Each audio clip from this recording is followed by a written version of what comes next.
guys, I am Chris Kaler. And I'm Amber Jane Cosplay, and today we're back at you guys with Demon Slayer, episode 18. Yes!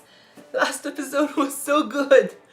Poor Zenitsu! Oh my god, okay. You know, sometimes I think he's getting on my nerves because he keeps screaming and crying and stuff, but last episode, it basically pushed him so close to favorite character. I get now why people are so into this guy. Mm-hmm. He is such a cinnamon roll. But yeah, basically we saw his past. We saw him fight a creepy head spider weird thingy that, you know, his other spiders, when they bite you, they turn you into a spider. Yeah. So now he's poisoned because he was bit and he freaked out. But then he passed out, got really intense.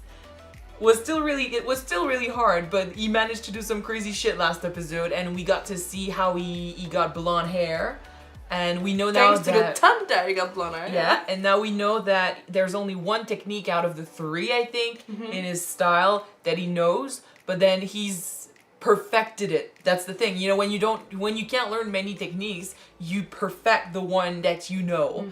So that was pretty cool, and then when he woke up, he still showed a lot of courage and strength when you basically started fighting the poison because he's dying.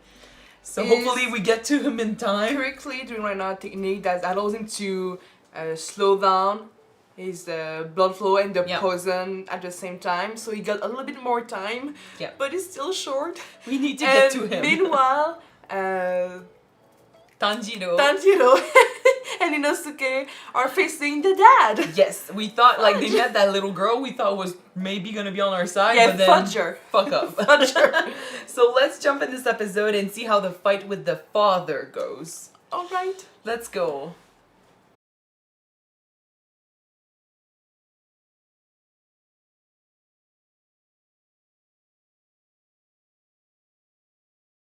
Fudgy guys, why did this episode like that? Seriously. But you know, I've heard that 19 is supposed to be super intense. So I mean, now I get why. Right? Yeah. Okay, now so I get it too, yeah. I was editing the episode where they killed the mother, and I heard our discussion and stuff, and the idea that the one of the 12 would be the kid instead of the father came up then, and now I think it makes a lot of sense, especially since the dad was killed so fast. And it's not the first time we faced one of the 12, but the one we faced before was technically no longer part of the 12 because he wasn't strong enough. So this is the biggest challenge we've faced since the beginning of the show. It's gonna be intense. And now we have no sword, and apparently like he got hit, like that thread kept going towards his face. Yeah. So Tanjiro is gonna have to do one hell of a fight next episode. It's gonna be amazing. Wait, what? He doesn't have any swords anymore. He's gonna have to make do. Unless, you know, the others show up and try to help. I don't know. Inosuke managed for a while without his swords. Managed for a while. Yeah.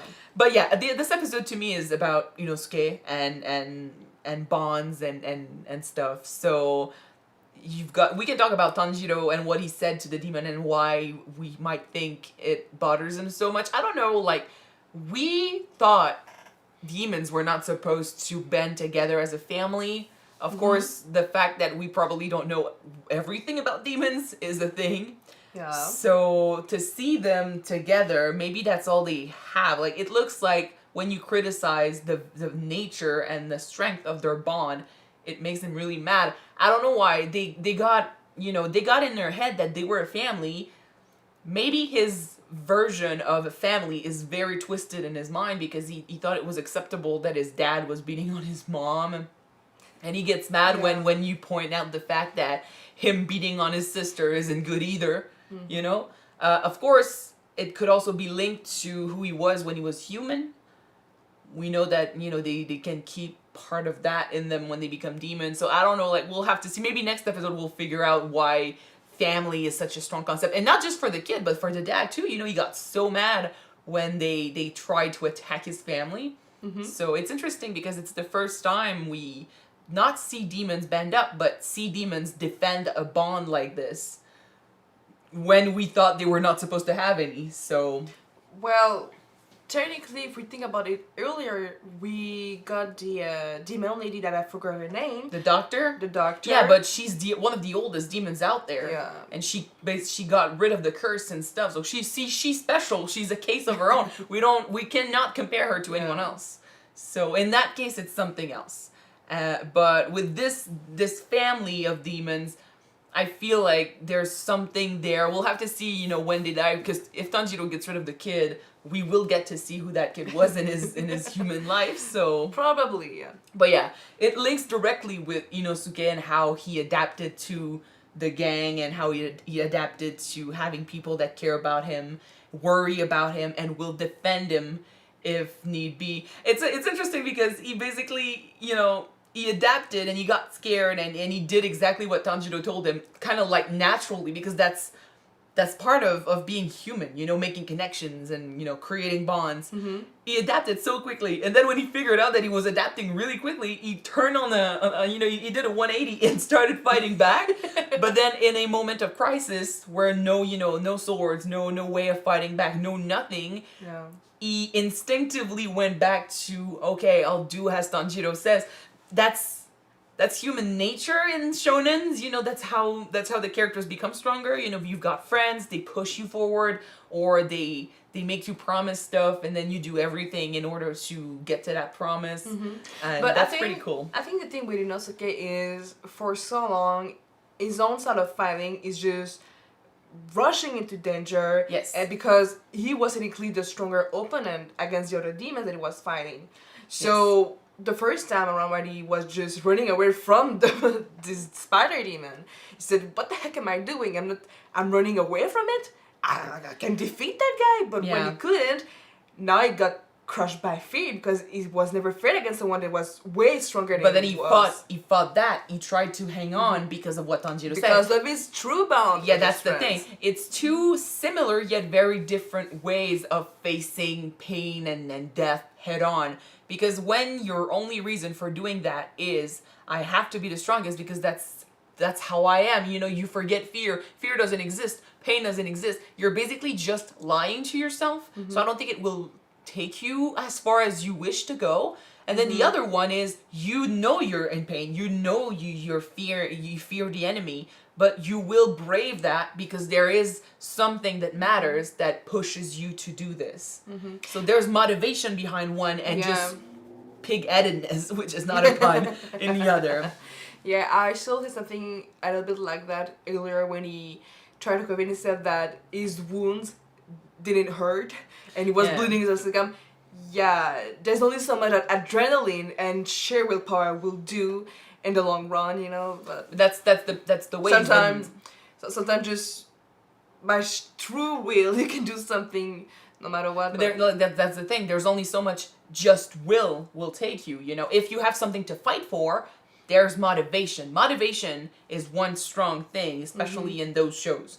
So yeah, but that's always been his way, but for himself. He's an animal. He's a beast alone in the forest. He's never had a human connection, which is interesting because he remembered his mom in this scene. We got a flashback, guys. I love these. That's the thing. Maybe he never remembered her, and so then he created a persona where he had to defend himself and fight for himself and rush through and, ignore the weakness in him so he could prevail and survive. And then when he met Tanjiro and then Zenitsu, and he met that old woman who basically, without a reason to, gave him his respect, good luck, and not promises, but prayers and stuff. He wasn't used to that, but automatically he kind of felt fluttered. He was like, oh god, he likes it. I wonder if, even if he doesn't remember his mom, maybe he's been looking for his entire life for that love and connection that he feels he had before and he's missing now, because he definitely remembers her, so the memories have been there. It's just that they never came up. So maybe it feels familiar for him to have someone to care for him too. It's just that he forgot about that a long time ago, and now it's gonna come back to the surface a little bit, which makes me love him even more. Oh buddy. Very different from Zenitsu, because Zenitsu is the contrary to to Inosuke. Inosuke has always been fighting. You know, he's always been pushing. He's always been trying to surpass pain and defeat and stuff. Well, whereas Zenitsu if is he- scared of that. If Inosuke didn't, he would have been dead a long time ago because he was brought up in the wild.